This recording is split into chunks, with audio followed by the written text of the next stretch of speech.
So I just saw Ready or Not.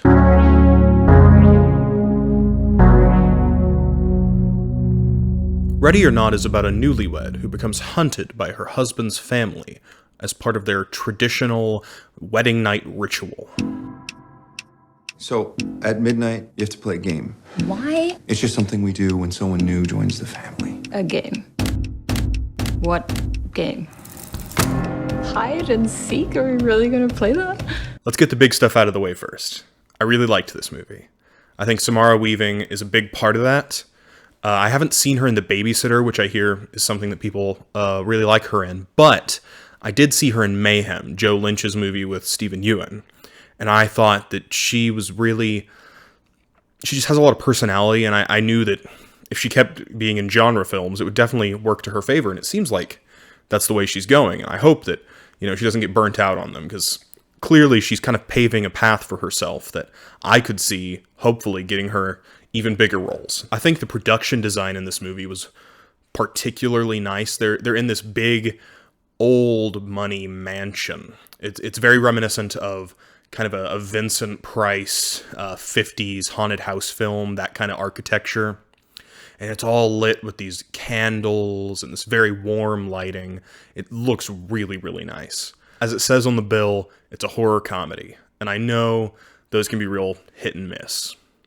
I think this one does very well with blending it. It's one of those movies where the premise in it of itself is creepy enough to take care of the horror aspect. And you've just got to have interesting characters take care of the comedy part.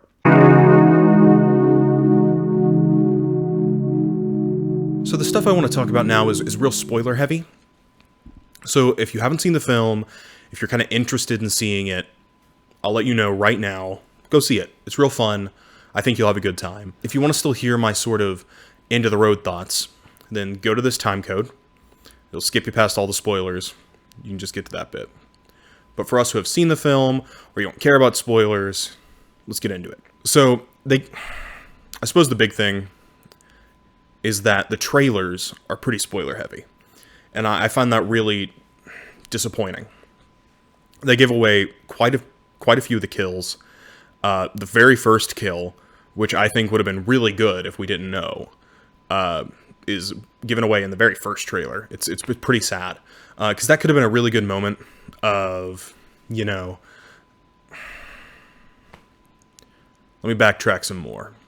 So they open the film with a cold open, as most horror movies do. And in this cold open, we've got Alex and Daniel as children during one of these rituals. And they're kind of interacting with it, and we get a small glimpse of what's in store for Grace later in the film.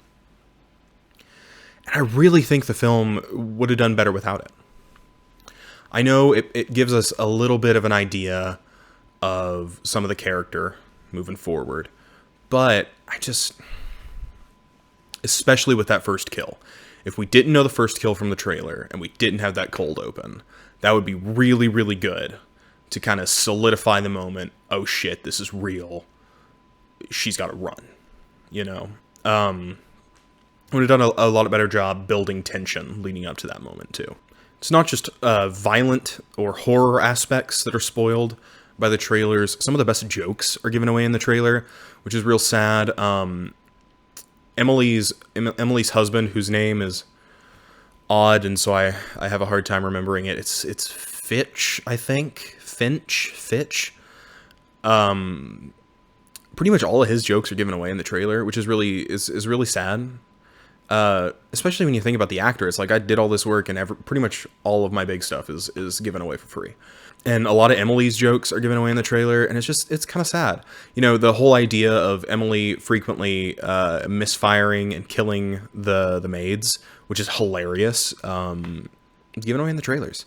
And it's real sad, because that could have been a real funny moment if we didn't know it was coming. It's one of the many reasons I try to steer clear of trailers most of the time. So there's this sort of question throughout the movie about if the killings for this ritual to what I'm just going to call the devil, because I mean that they say Hell Satan at the end. They dance around it for most of the movie, calling him Mr. Labale, something like that. There's this kind of open-ended question about if these rituals to Satan are even really doing anything, or if, you know, it's just this tradition that the family has that they're all so scared of maybe being wrong about that they just keep it going. Which, I mean, is an apt comparison to the real world. We have a lot of things that we do just because it's what we're used to. And, you know, we're too scared to change it because we don't know what that would mean. And it's not because they're necessarily bad, just because we're changing things. And change is always difficult and scary. And so, with that being said, we get to the end of the film, and they give us a moment where we think they've been killing all these people for nothing. And honestly, I would have been okay with that. That's kind of funny in a dark way. Kind of a lot of the humor is very darkly funny, and so I would have been cool with that. And then they pushed a step further, where just when you start to think that that isn't what's going on, one of them explodes. And they all start exploding because it's been real, and they're getting punished for not having killed Grace in the time period they were supposed to.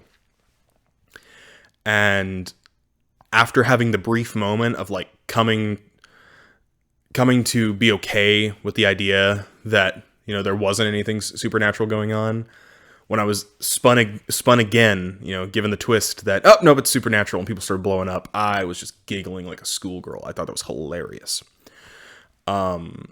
Much like Grace in the moment, who starts laughing maniacally, and I can't begin to blame her. She's been through a lot. Like I said earlier, I really liked this movie. I think it's going to be really good as kind of a, I don't want to say a popcorn film. It's got some negative, derogatory feelings towards it. It's not how I mean it, though. It's real fun. You could take a lot of friends, have a good time.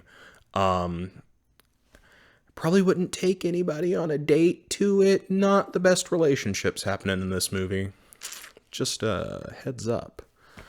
But I feel very positive about this movie, and I think that I'll probably go back to it quite a few times. It'll be good to throw on, you know, have a beer, sit with some friends, and have a good night. You know, I'm gonna say a 3.5 out of 5. It's a good thing. Go give it a watch. He wanted to get married. No, I'm sorry. I'm sorry.